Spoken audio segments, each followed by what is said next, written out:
Hello friends, we are as such discussing on the application of marginal costing, where we have covered 6 different situations on marginal costing, application of marginal costing.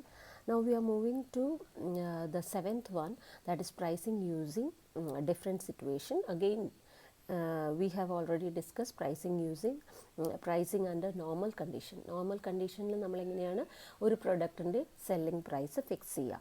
അപ്പോൾ നമുക്കറിയാം normal പ്രൈസിൽ നമ്മൾ selling price per unit will be equal to total cost plus a desired profit percentage. അതാണ് നമ്മൾ usually എടുക്കുന്നത്. നമ്മൾ കുറച്ചും കൂടി ഡീറ്റെയിൽ ആയിട്ട് പറയുമ്പോൾ നമുക്കറിയാം variable cost per unit plus fixed cost per unit plus decide profit per unit. അങ്ങനെയാണ് നമ്മൾ ഫിക്സ് ചെയ്യുന്നത്.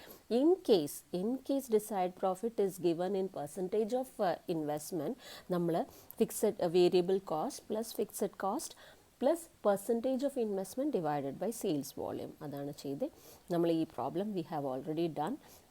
Now coming to the next problem. The following data are obtained from the records of a factory. Sales തന്നിട്ടുണ്ട് 10,000 units at the rate of rupees 30 each, 3 lakhs. Materials consumed 1 lakh, labor 60,000, variable overheads 40,000. So what next? Fixed overheads തന്നിട്ടുണ്ട് 40,000 and അതിൻ്റെ total വരുന്നത് 2,40,000. Net profit വരുന്നു 60,000. Okay, so calculate 2-3 കാര്യങ്ങൾ ഒരുമിച്ച് calculate ചെയ്യാൻ പറഞ്ഞിട്ടുണ്ട്. If first question, the number of units by selling which the company will neither lose or nor gain. അങ്ങനെ പറഞ്ഞാൽ എന്താ, BP യൂണിറ്റ്സ് ആണ് പറയണത് അല്ലേ. No profit no loss units ഏതാണെന്നാണ് ചോദിച്ചിട്ടുള്ളത്. അപ്പോൾ BP യൂണിറ്റ്സ് ആണ് പറഞ്ഞിട്ടുള്ളത്. The extra units which should be sold to obtain the present profit. ഒരു പ്രസൻറ്റ് പ്രോഫിറ്റ് കിട്ടാൻ എക്സ്ട്രാ യൂണിറ്റ് എത്ര സെല്ല് ചെയ്യണം? If it is proposed to reduce the selling price by 20%. 20% selling price കുറയ്ക്കുകയാണെങ്കിൽ ഇപ്പോൾ കിട്ടുന്ന profit കിട്ടാൻ നമ്മൾ എക്സ്ട്രാ യൂണിറ്റ്സ് എത്ര ഫോം ചെയ്യേണ്ടി വരും? അതാണ് പറയുന്നത്. The selling price to be fixed to bring down its BEP to 2,000 units under present condition. BEPനെ കുറയ്ക്കണം, അപ്പോൾ സെല്ലിംഗ് പ്രൈസ് എത്ര ഫിക്സ് ചെയ്യണം. ഓക്കെ, 2,000 യൂണിറ്റ്സ് BEP നമ്മൾ കുറയ്ക്കണം, അപ്പോൾ സെല്ലിംഗ് പ്രൈസ് എത്ര ഫിക്സ് ചെയ്യണം. അതാണ്. അപ്പോൾ ഈ 3 സാഹചര്യത്തിൽ നമ്മൾ ആദ്യം എന്താ ചെയ്യേണ്ടത്? നമ്മൾ ആ ക്വസ്റ്റ്യനനുസരിച്ച് ഓരോരോ സൊല്യൂഷൻസ് ചെയ്യണം. ഓക്കെ, സോ ഫസ്റ്റ് വൺ, ആദ്യം നമ്മളോട് സാധാരണ BEP കാണാനാണ് പറഞ്ഞത്. അപ്പോൾ number of units where there is no profit no loss എന്ന് പറഞ്ഞാൽ ഞാൻ പറഞ്ഞു BP യൂണിറ്റ്സ് ആണ്. So fixed cost divided by contribution per unit. നമ്മുടെ കോൺട്രിബ്യൂഷൻ എത്രയാണ് നമ്മൾ നോക്കാം. അതിന് ആദ്യം നമ്മൾ കോൺട്രിബ്യൂഷൻ എന്ന് പറഞ്ഞാൽ സെയിൽസ് മൈനസ് വേരിയബിൾ കോസ്റ്റ് അല്ലേ. അപ്പോൾ ആദ്യം വേരിയബിൾ കോസ്റ്റ് പെർ യൂണിറ്റ് നോക്കാം. വേരിയബിൾ കോസ്റ്റ് എങ്ങനെയാണ് പെർ യൂണിറ്റ് നോക്കുക? നമ്മളുടെ വേരിയബിൾ കോസ്റ്റ് എല്ലാം ടോട്ടൽ ചെയ്തോളൂ. കഴിഞ്ഞ ലാസ്റ്റ് പേജിലുള്ള വേരിയബിൾ കോസ്റ്റൊക്കെ എടുത്തിട്ട് ടോട്ടൽ ചെയ്തോളൂ. 1 lakh പ്ലസ് 60,000 പ്ലസ് 40,000. മറ്റത് ഈ പേജിലുള്ളത് ഫിക്സഡ് ഓവർ ഹെഡ്സ് ആണ്, അതെടുക്കണ്ട. അപ്പോൾ 1 lakh 60,000 plus 40,000 divided by 10,000 units ആണുള്ളത്. You will get 20. Okay, so contribution per unit നമുക്ക് selling price per unit already തന്നിട്ടുണ്ട്. 30 എന്ന് പറഞ്ഞിട്ട് തന്നിട്ടുണ്ട്, കഴിഞ്ഞ പേജിലുണ്ട് കേട്ടോ. 30 ഈച്ച് എന്ന് പറഞ്ഞ സെയിൽസ് തന്നിട്ടുണ്ട്. So 30 minus 20 you will get 10 contribution. BP units എത്രയാവും? അപ്പോൾ ഫിക്സഡ് കോസ്റ്റിനെ കവർ ചെയ്യുന്നതാണല്ലോ. അപ്പോൾ fixed cost 40,000 divided by 10. BP എന്ന് പറയുന്നത് 4,000 യൂണിറ്റ്സ് ആണ്. ഓക്കെ, ഇനി what is the next question second question എന്ന് പറഞ്ഞു extra units. The extra units which should be sold to obtain the present profit if it is proposed to reduce the selling price by 20%. In case selling price 20% കുറയ്ക്കുകയാണെങ്കിൽ ഇപ്പോഴത്തെ profit അതേപോലെ കിട്ടാൻ വേണ്ടിയിട്ട് എത്ര extra units sell ചെയ്യണം, അതാണ് ചോദിക്കുന്നത്. So എന്താ ചെയ്തിട്ടില്ലേ നോക്കൂ. പ്രസൻറ്റ് സെല്ലിംഗ് പ്രൈസ് ആദ്യം നമ്മൾ എത്രയാണ് കുറച്ചാൽ ആവണ്ടേ നോക്കണമല്ലോ. പ്രസൻറ്റ് സെല്ലിംഗ് പ്രൈസ് 30 അതിൻ്റെ 20% കുറയ്ക്കണം. അപ്പോൾ 30ൻ്റെ 20% 6 രൂപ. അപ്പോൾ ന്യൂ സെല്ലിംഗ് പ്രൈസ് എത്രയായി? 24 വേരിയബിൾ കോസ്റ്റ് നമുക്ക് പെർ യൂണിറ്റ് കോസ്റ്റ് സെയിം തന്നെ ആവുമല്ലോ. അപ്പോൾ 20 ആയി. കോൺട്രിബ്യൂഷൻ 4 കിട്ടി. ഇനി യൂണിറ്റ്സ് ടു ബി സോൾഡ് എത്രയാണ് നോക്കൂ. ഡിസൈഡ് പ്രോഫിറ്റ് സെയിം ആയിരിക്കും. ഈ 60,000 തന്നെയാണ് നെറ്റ് പ്രോഫിറ്റ്, 60,000 തന്നെയാണ് ഡിസൈഡ് പ്രോഫിറ്റ് അല്ലേ. നമ്മൾ സെല്ലിംഗ് പ്രൈസും കുറച്ചു. ഇനി നമ്മൾ എക്സ്ട്രാ അഡീഷണൽ എത്ര യൂണിറ്റ്സ് സെല് ചെയ്യണം എന്ന് അറിയാൻ വേണ്ടിയിട്ട് നമ്മളുടെ ആ ഫോർമുല എടുക്കുക. Fixed cost plus decide profit divided by contribution. പുതിയ കോൺട്രിബ്യൂഷൻ നമ്മളിവിടെ കാണിക്കണം. അപ്പോൾ ഫിക്സഡ് കോസ്റ്റ് എത്രയാണ്? 40,000. അതിന് മാറ്റമില്ല. ഡിസൈഡ് പ്രോഫിറ്റ് സെയിം തന്നെയാണ്, 60,000 പ്ലസ് ഡിവൈഡഡ് ബൈ 4 25,000 യൂണിറ്റ്സ് ആണ്. അപ്പോൾ extra units to be sold എന്ന് പറഞ്ഞാൽ എത്ര വരും നമ്മൾ നോക്കാം. എത്ര യൂണിറ്റ്സ് ആണ് ശരിക്കും വിറ്റിരുന്നത് ഈ പ്രോഫിറ്റ് കിട്ടാൻ? നോക്കൂ, 10,000 യൂണിറ്റ്സ് ആണ് വിറ്റിരുന്നത്. ഓക്കെ, ഇനി എത്ര വിൽക്കണം? 25,000 യൂണിറ്റ്സ് വിൽക്കണം.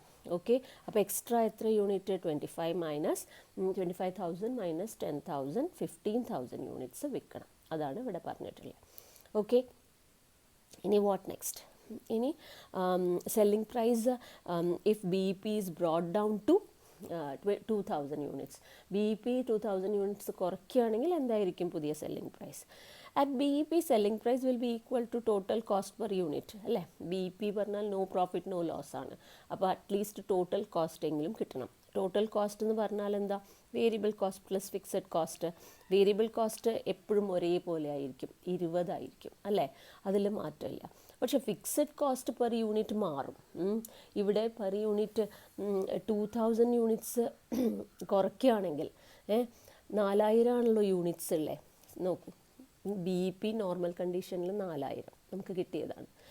2,000 കുറയ്ക്കാൻ പറഞ്ഞു. അപ്പോൾ പുതിയ ഫിക്സഡ് കോസ്റ്റ് പെർ യൂണിറ്റ് എത്രയാണ്? ഫിക്സഡ് കോസ്റ്റ് ടോട്ടലാണ് മാറാത്തയുള്ളത്, പെർ യൂണിറ്റ് മാറിക്കൊണ്ടിരിക്കും.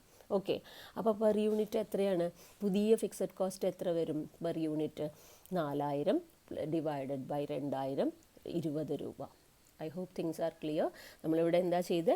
ആദ്യം തന്നെ പുതിയ ബി ഇ പി എത്രയാണ്? 2,000 യൂണിറ്റ്സ് കുറയ്ക്കണം. 4,000 2,000. അപ്പോൾ പുതിയ ബി ഇ പി യൂണിറ്റ്സ് എന്ന് പറഞ്ഞാൽ 2,000 ആയിരിക്കും. സെല്ലിംഗ് പ്രൈസും അപ്പോൾ B E P selling price എന്ന് പറഞ്ഞാൽ എത്ര ഫിക്സ് ചെയ്യണം എന്നാണ്, എത്ര സെല്ലിംഗ് പ്രൈസ് ഈ ഒരു സാഹചര്യത്തിൽ ഫിക്സ് ചെയ്യണം എന്നാണ് ചോദ്യം. സെല്ലിംഗ് പ്രൈസ് എന്ന് പറഞ്ഞാൽ ബി ഇ പി പോയിന്റിൽ it should be equal to total cost അല്ലേ. ടോട്ടൽ കോസ്റ്റ് പറഞ്ഞാൽ variable cost plus fixed cost. Variable cost per unit മാറൂല, 20 തന്നെയാണ്. പക്ഷേ ഫിക്സഡ് കോസ്റ്റ് പെർ യൂണിറ്റ് മാറും, ടോട്ടൽ മാറൂല. അങ്ങനെയാണല്ലോ. അപ്പോൾ ഇവിടെ പെർ യൂണിറ്റ് മാറിയല്ലോ.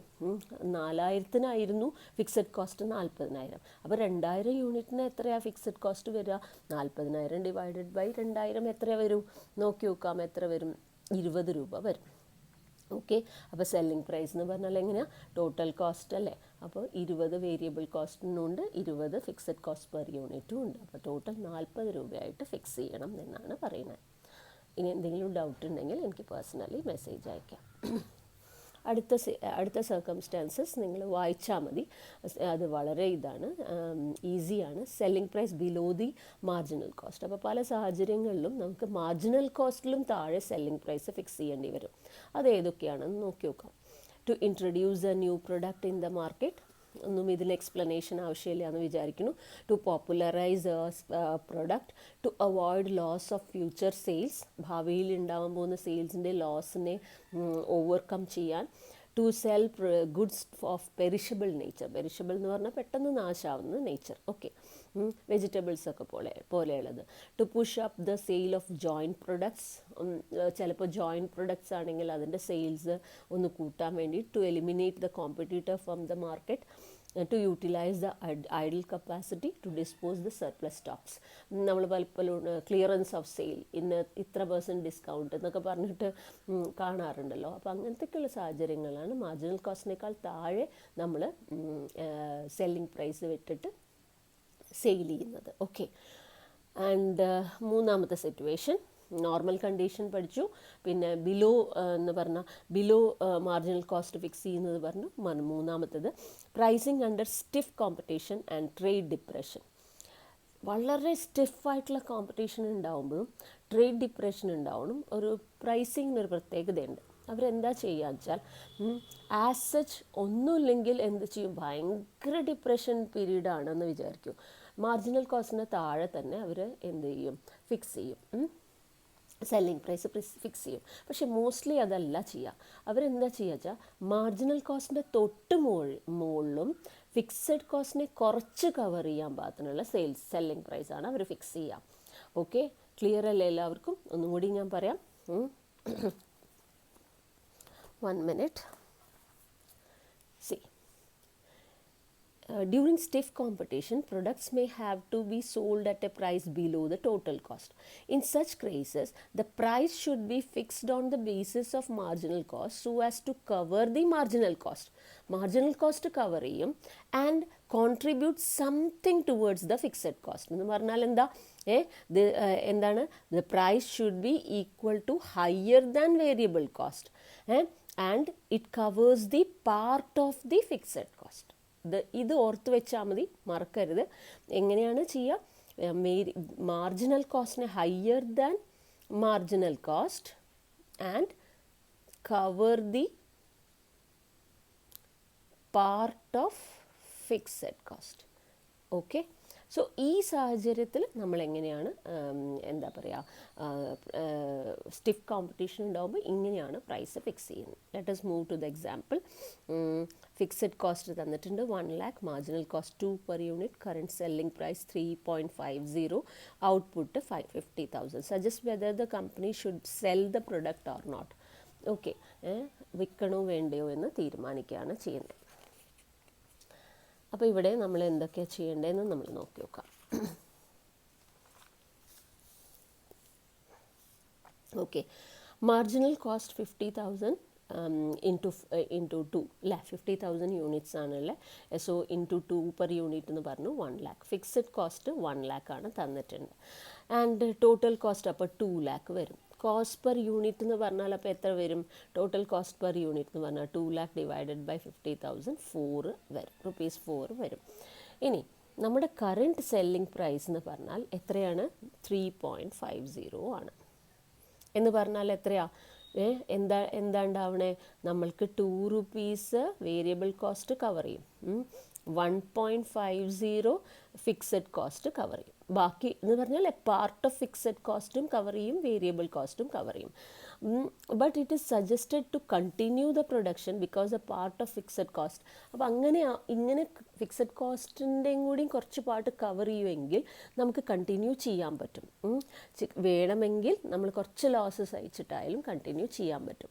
അപ്പോൾ ഇവിടെ രണ്ട് സാഹചര്യത്തിൽ നമുക്ക് എക്സ്പ്ലനേഷൻ തന്നിട്ടുണ്ട്. If product is product discontinue ചെയ്യുകയാണെങ്കിൽ എന്തായിരിക്കും സംഭവിക്കുന്നത് നമ്മൾ നോക്കാം. എത്ര ലോസ് ആവും പ്രൊഡക്റ്റ് ഡിസ്കണ്ടിന്യൂ ചെയ്യുകയാണെങ്കിൽ? സെല്ലിംഗ് പ്രൈസ് ആ പർട്ടിക്കുലർ പോയിന്റ് ഓഫ് ടൈമിൽ സെല്ലിംഗ് പ്രൈസ് 1,75,000 കിട്ടി. എങ്ങനെ കിട്ടി? 50,000 ഇൻറ്റു 3.50 ആണല്ലോ selling price. Total cost cover ചെയ്യേണ്ടത് 2 lakh ആണ്.